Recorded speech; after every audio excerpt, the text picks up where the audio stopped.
Hello guys, I hope कि आपका आज का दिन शानदार हो और लाइफ में आपके जो भी गोल्स और टारगेट हैं आप उनको सक्सेसफुली अचीव करें।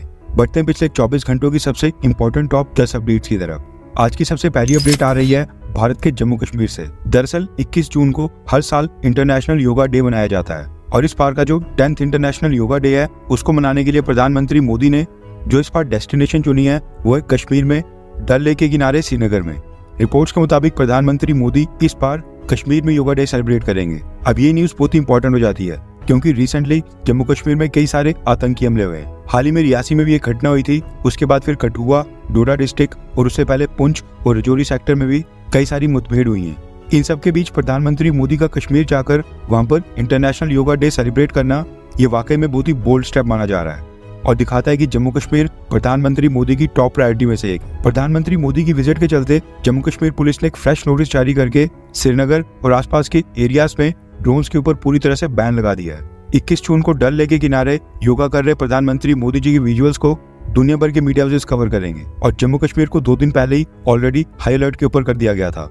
आई होप कि प्रधानमंत्री मोदी जी की यात्रा सेफ्टी के साथ पूरी हो। आज की सेकंड अपडेट आ रही है ऑस्ट्रेलिया और भारत को लेकर। ये जो पिक्चर आप अपनी स्क्रीन के ऊपर देख रहे हैं इसमें लेफ्ट वाली साइड के ऊपर भारत में ऑस्ट्रेलिया के डिप्टी हाई कमिश्नर निक मैककैफरे हैं और राइट साइड के ऊपर बिहार से नीतीश कुमार की जेडीयू पार्टी के सीनियर लीडर केसी त्यागी हैं। ये पिक्चर ऑस्ट्रेलिया के डिप्टी हाई कमिश्नर ने अपने ट्विटर हैंडल के ऊपर जारी की है और बताया कि उन्होंने केसी त्यागी के साथ न्यू दिल्ली में न सिर्फ एक मीटिंग की बल्कि पॉलिटिक्स से लेकर पकौड़ों के ऊपर चर्चा हुई और साथ में बिहारी खाना भी खाया।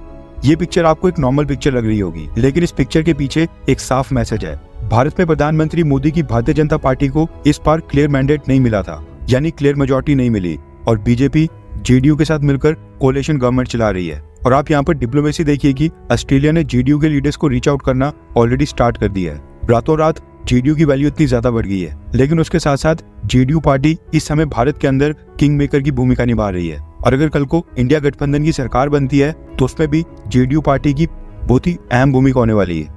इस पोस्ट के नीचे भारत के एक व्यक्ति ने तो ये भी कमेंट किया कि Australia five eyes intelligence agency का हिस्सा है और जेडीयू के केसी त्यागी के साथ मीटिंग करके ऑस्ट्रेलिया भारत की इंटरनल पॉलिटिक्स में इंटरफेयर करने की कोशिश कर रहा है। क्या पता इनका क्या मोटिव हो। वैसे आपको क्या लगता है कि ऑस्ट्रेलिया के डिप्टी हाई कमिश्नर का जेडीयू के केसी त्यागी के साथ मीटिंग करना ये भारत की इंटरनल पॉलिटिक्स में दखल देना है, हाँ या फिर ना? नीचे कमेंट करके अपनी राय जरूर बताएं और इस तरह की इंटरेस्टिंग अपडेट्स के लिए अगर आपने हमारे चैनल को अब तक सब्सक्राइब नहीं किया है तो प्लीज कर लें। आज की तीसरी अपडेट आ रही है इंडियन आर्म्ड फोर्सेस को लेकर। रिपोर्ट्स आ रही है कि मिनिस्ट्री ऑफ डिफेंस ने लाइट कॉम्बैट हेलीकॉप्टर्स की प्रोक्योरमेंट के लिए हिंदुस्तान एरोनॉटिक्स लिमिटेड को रिक्वेस्ट फॉर प्रपोजल इशू कर दिया है, जिसके मुताबिक टोटल 156 की संख्या में प्रचंड लाइट कॉम्बैट हेलीकॉप्टर्स परचेज किए जाएंगे। इनमें 90 की संख्या इंडियन आर्मी के लिए है जबकि बाकी की 66 की संख्या इंडियन एयरफोर्स के लिए। अब इसके बाद हिंदुस्तान एरोनॉटिक्स लिमिटेड इस डील को लेकर एक डिटेल्ड कॉस्ट ब्रेकडाउन तैयार करके डिफेंस मिनिस्ट्री को सबमिट करेगी और उसके बाद फिर ये डील किसी भी समय साइन हो सकती है। हमारा जो लास्ट कॉम्बैट हेलीकॉप्टर था वो अपाचे अटैक हेलीकॉप्टर्स हैं जो कि हमने अमेरिका से परचेज किए थे। उसके बाद हमने 15 प्रचंड हेलीकॉप्टर्स परचेज किए थे जिनमें से 10 इंडियन एयरफोर्स के पास हैं जबकि बाकी के 5 इंडियन आर्मी के पास हैं और ये इनको कम संख्या में इसलिए दिए गए थे ताकि उनको ये अच्छे से टेस्ट करके असेस करें और फिर अगर इनको कोई चेंजेस की जरूरत है तो चेंजेस करने के बाद इनको बड़ी संख्या में परचेज किया जाए। अब ऐसा लग रहा है कि इंडियन एयरफोर्स और इंडियन आर्मी ये दोनों he made in India light combat helicopter प्रचंड की कैपेबिलिटी से पूरी तरह से संतुष्ट हैं, तभी तो इतना बड़ा ऑर्डर प्लेस किया जा रहा है। आज की फोर्थ अपडेट आ रही है भारत के त्रिपुरा से और ये एक इंटरनेशनल ह्यूमन ट्रैफिकिंग रैकेट से संबंधित है। दरअसल खबर आ रही है कि एनआईए ने त्रिपुरा में गिरोह के ऊपर क्रैकडाउन किया है जिसको जलील मियां नाम का एक व्यक्ति ऑपरेट कर रहा था। जलील मियां के ऊपर एनआईए ने 1 लाख रुपए का कैश रिवॉर्ड भी रखा था। इसका गिरोह हर महीने बांग्लादेश की सीमा से 200 रोहिंग्या मुस्लिम्स को इंटरनेशनल बॉर्डर क्रॉस करके भारत की सीमा में लाता था और फिर यहाँ पर हर महीने उन 200 रोहिंग्या मुस्लिम्स को लोकल लैंग्वेज, हिंदी भाषा और भारत के कल्चर के बारे में ट्रेनिंग दी जाती थी। इन सब के फेक आइडेंटिटी कार्ड और डॉक्यूमेंट्स बनाए जाते थे और उसके बाद फिर इन सब रोहिंग्या मुस्लिम्स को त्रिपुरा से देश की 14 अलग अलग स्टेट्स में भेजा जाता था। हर महीने 200 रोहिंग्या मुस्लिम्स को बांग्लादेश से भारत में लाया जाता था और ये प्रक्रिया पिछले काफी सालों से चलते आ रही थी। एनआईए ने इस रैकेट के 10 लोगों को अरेस्ट किया है और इन्वेस्टिगेशन में पता चला है कि इस काम के लिए जलील मियां और उसके साथियों को बांग्लादेश से पेमेंट आती थी। आज की फिफ्थ अपडेट आ रही है पाकिस्तान से। रिपोर्ट्स आ रही है कि पिछले कल पाकिस्तान के पंजाब में झेलम एरिया के पास पाकिस्तान आर्मी के एक रिटायर्ड ब्रिगेडियर अमीर हमजा की अचानक से अननोन गनमैन्स के साथ एक मीटिंग फिक्स हो गई थी एंड आपको पता है कि जब अननोन गनमैन्स के साथ मीटिंग होती है तो फिर क्या होता है। रिपोर्ट्स के मुताबिक ब्रिगेडियर अमीर हमजा को अननोन गनमैन्स ने 72 उन्हों के पास पहुंचा दिया है। ये जो पाकिस्तानी आर्मी का ब्रिगेडियर अमीर हमजा था, ये भी भारत की हिट लिस्ट के ऊपर था, क्योंकि साल 2018 में 10 अप्रैल को जो जम्मू में सुंजवा आर्मी कैंप के ऊपर एक आतंकी हमला हुआ था, जिसमें भारतीय सेना के 6 जवान वीर गति को प्राप्त हो गए थे और 12 जख्मी हुए थे। इस हमले की प्लॉटिंग में इसी ब्रिगेडियर अमीर हमजा का ही हाथ था। खबर आ रही है कि इस हमले में इसकी वाइफ और बेटी भी इंजर्ड है। पाकिस्तान पुलिस का कहना है कि उन्होंने इस इंसिडेंट के ऊपर FIR दर्ज करके इन्वेस्टिगेशन स्टार्ट कर दी है, लेकिन अभी तक उनके हाथ कोई भी सबूत नहीं लगा है और उनको ये पता नहीं चल पाया कि ये अननोन गनमैन्स कहाँ से आए, कौन थे और ये कहाँ पर गायब हो गए। वैसे हमारी तरफ से सैल्यूट इन अननोन गनमैन्स को, जिन्होंने पाकिस्तान के अंदर वहां पर स्वच्छ पाकिस्तान अभियान चलाया हुआ है और भारत के दुश्मनों को चुन चुन कर खत्म कर रहे हैं। आज की 6th अपडेट आ रही है भारत और फलस्तीन को लेकर। दरअसल फलस्तीन ने एक बार फिर से भारत से मदद की गुहार लगाई है। फलस्तीन के prime minister doctor Mahmoud Mustafa ने प्रधानमंत्री मोदी को एक लेटर लिखा है और लोकसभा चुनावों में जीतने के ऊपर बधाई दी। इसके साथ ही उन्होंने इस लेटर में लिखा है कि एक ग्लोबल लीडर और एक ऐसा देश होने के नाते जो ह्यूमन राइट्स और शांति को महत्व देता हो, उसके चलते भारत गाजा में हो रहे कत्लेआम को रोकने में बहुत ही अहम भूमिका निभा सकता है। फलस्तीन ने भारत से मांग की है कि भारत डिप्लोमेसी के सभी माध्यमों का इस्तेमाल करके गाजा में तुरंत सीजफायर लागू करने में योगदान दे और गाजा के लोगों के लिए ह्यूमैनिटेरियन असिस्टेंस और एड भेजकर।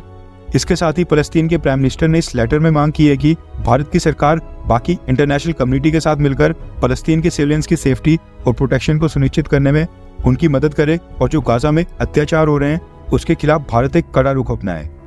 इन शॉर्ट फलस्तीन के प्राइम मिनिस्टर ने प्रधानमंत्री मोदी से कहा है कि वो सीजफायर करके युद्ध को रोकने के लिए इजराइल के ऊपर प्रेशर डालें। दूसरा तो भारत फलस्तीन को एड के रूप में और भी सामान भेजे और भी फंड्स प्रोवाइड करे, यानी कि ज्यादा डॉलर्स थे। एंड लास्ट में भारत से मांग की है कि अंतरराष्ट्रीय लेवल के ऊपर भारत इजराइल का कड़ा विरोध करे। ये मांगे फलस्तीन की। लेटर लिखा है बधाई संदेश देने के लिए, लेकिन साथ में मांगे भी भेज दी, हद है इनकी भी। आज की 7th अपडेट आ रही है भारत की ब्रह्मोस मिसाइल को लेकर।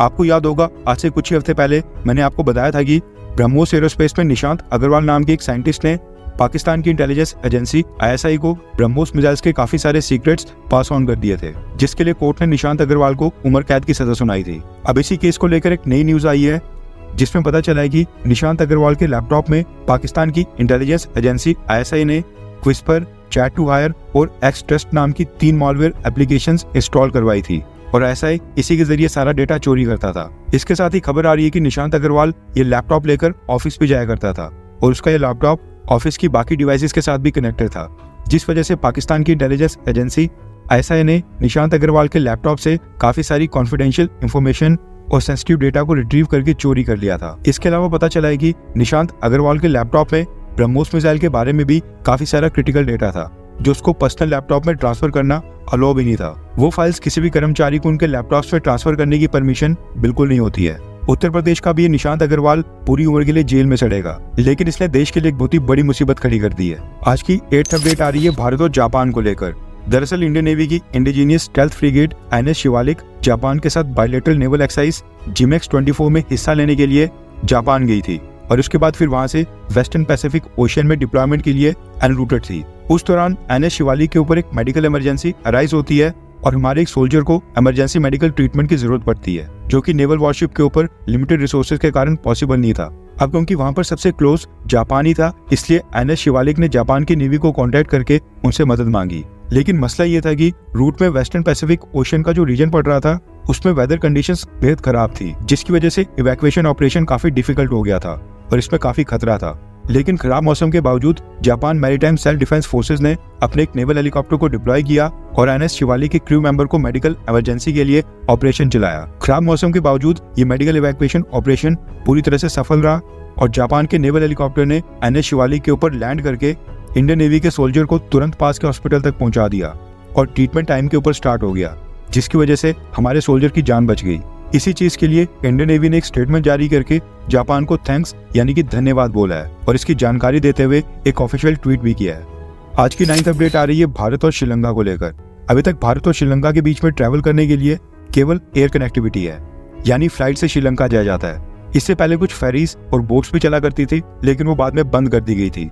मगर अब खबर निकल कर आ रही है कि भारत और श्रीलंका आपस में लैंड कनेक्टिविटी के बारे में सोच रहे हैं अब इस चीज का खुलासा किया है श्रीलंका के प्रेसिडेंट रनिल विक्रमसिंघे ने। अभी उन्होंने ज्यादा डिटेल्स नहीं दी हैं, लेकिन हो सकता है कि जैसा मुंबई में बांद्रा वोरली सी लिंक बनाया गया है, वैसा ही trans harbour link road Tamil Nadu और श्रीलंका के एंड पॉइंट्स को कनेक्ट करने के लिए बनाया जा सकता है, जो कि कई जगह 40 किलोमीटर से भी कम दूरी के ऊपर है। श्रीलंका के प्रेसिडेंट ने बताया कि इसको लेकर डेवलपमेंट्स लास्ट फेज में हैं और जल्दी कोई फैसला किया जा सकता है। आज की 10th अपडेट आ रही है भारत और ताइवान को लेकर। रिसेंटली आपको पता होगा कि ताइवान के प्रेसिडेंट ने प्रधानमंत्री मोदी को लोकसभा चुनावों में जीत के लिए बधाई दी थी। उसके बाद फिर प्रधानमंत्री मोदी ने भी ताइवान के प्रेसिडेंट को धन्यवाद बोलते हुए रिश्ते मजबूत करने के बारे में एक स्टेटमेंट दी थी, जो चाइना को बिल्कुल पसंद नहीं आई और चाइना का रिएक्शन आया था और चाइना ने इसका विरोध किया था। अब इस चाइना के विरोध के ऊपर ताइवान के deputy foreign minister Chung Kwang Tien की तरफ से एक स्टेटमेंट आई है। ताइवान के डिप्टी फॉरेन मिनिस्टर ने कहा है कि मुझे इस बात का विश्वास है कि चाइना के विरोध करने से भारत के प्रधानमंत्री मोदी और ताइवान के प्रेसिडेंट लाई चिंग-ते इन दोनों को डराया धमकाया नहीं जा सकता है। यानी दोनों लीडर्स चाइना से डरने नहीं वाले हैं। एक दूसरे को बधाई देना ये बहुत ही आम चीज है, इसके ऊपर कोई टिप्पणी करने का कोई भी मतलब नहीं है। उल्टा ये बिना किसी कारण के दो लीडर्स के बीच दखल देना हुआ। ताइवान चाहता है कि भारत सरकार चाइना की धमकियों को इग्नोर करे और ताइवान की सरकार के साथ अपनी एंगेजमेंट और भी बढ़ाए और जारी रखे। आज के लिए बस इतना ही। जय हिंद, वंदे मातरम।